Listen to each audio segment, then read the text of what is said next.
create bulk report by uploading spreadsheet, that is in XLS format or CSV format.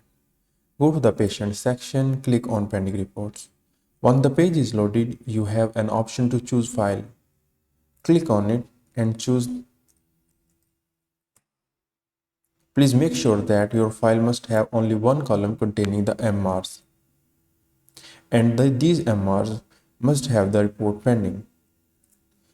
Once you select the XLS file, you see that the MRs are in the text area separated by comma. Now you can click on create report to create a report for all the selected patients. Other alternative ways to create bulk report are either to select patients one by one from the list or manually entering the patient's MRs in the text area. The allowed method to put MRs is separated by comma or single MR in one line. That's all. Thank you.